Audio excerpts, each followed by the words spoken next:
You know, the new Star Wars movie may take place a long time ago in a galaxy far, far away, but its special effects are straight out of the future. Rogue One fans have been dazzled by the big screen space battles and alien encounters, but perhaps most thrilling was the seamless resurrection of an actor who's been dead for more than 20 years.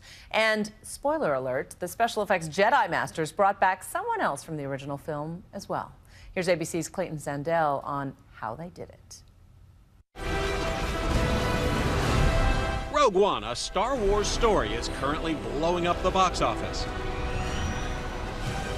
And it's the groundbreaking visual effects that have everyone talking. This is the headquarters of Industrial Light and Magic. It's the special effects company that George Lucas founded back in 1975 to help him make the original Star Wars. Of course, they're doing some cutting-edge work for Rogue One. We want to take you inside. Nightline was granted exclusive access inside ILM's San Francisco mothership. Accelerate to attack speed. To see how this sci-fi stronghold brought back, and this is a spoiler alert, two familiar faces from the past. I recognized your foul stench when I was brought on board. Charming to the last. Recreating a 19-year-old Carrie Fisher before she passed away last week, and Peter Cushing, who died in 1994.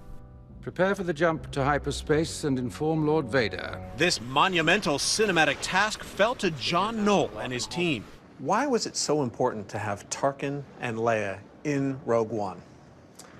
Well, I think Tarkin, because he's central to the story of the Death Star, what it is, how it came to be. And Leia, because we end up on Rogue One, minutes before the beginning of Episode 4. But in the world of visual effects, aliens and spaceships are relatively easy compared to creating believable humans. Well, we look at human faces all day, every day, so people are very attuned to seeing anything that looks off. Oh, very good, everybody. Making digital humans is one of the hardest things you can do.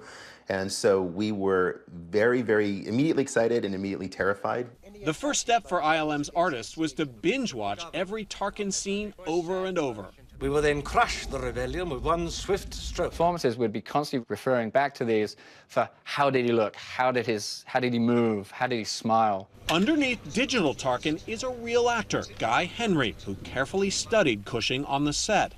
Lost in the attack. It's Henry's voice and performance that the ILM artist used as a guide. The original plans for this station are kept there, are they not?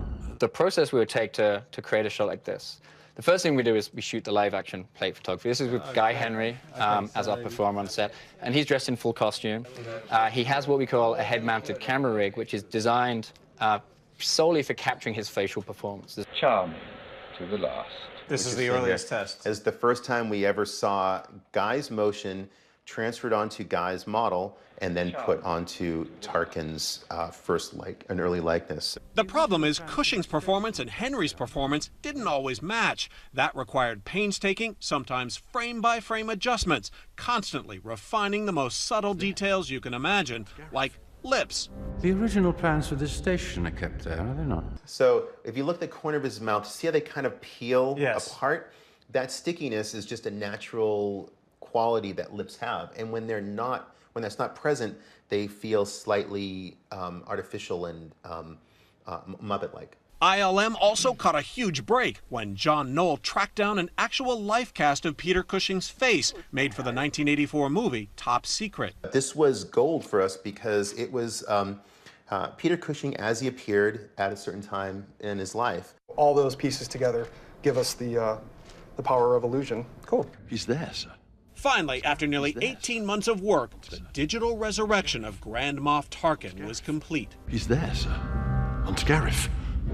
The original plans for this station are kept there, are they not? My mom saw the movie. She didn't realize that this was a digital recreation. Really? In fact, she commented that he looked amazingly well for someone of his age. The makers of Rogue One had the blessing of Cushing's estate, but the effect is drawing some criticism over the ethics of bringing back well-known actors long after they're gone. This work was done with great affection and care. Some of the objections I've heard about this is makes references to the Fred Astaire with the Dirt Devil. Nothing escapes the power of a Dirt Devil. Or Audrey Hepburn selling chocolate. But that's not what we've done here. I'd like to think that the role that we gave Tarkin in this film is one that Peter Cushing would have been really very excited and happy to play. Eagle-eyed fans will also spot a few familiar Rebel pilots from 1977 reappearing in this Rogue One space battle. This is Gold Leader, standing by. This is Red Leader, standing by. That was one of the really fun things about the film, is that you start to sense that we're getting closer and closer to Episode 4, and that you start to see those moments where, oh wait, I know that guy. Princess Leia's brief cameo was made possible by more digital doctoring using Norwegian actress Ingvild Dela. Fisher once joked to David Muir it was hard to watch herself in The Force Awakens. I got older, and no one told me. And then they put me on a screen really, really big. And they put me in high def. But before she died, Fisher gave Rogue One a thumbs up. Did Carrie Fisher see the final scene? It was also done with the permission of Carrie Fisher as well, that she was involved in the process, and she saw the final result and she loved it. Star Wars has always pushed the technological envelope to some degree. The first Star Wars film represented a revolution in visual effects techniques. I think it's entirely appropriate that we be using the Star Wars films to move the bar. For Nightline, I'm Clayton Sandell in San Francisco.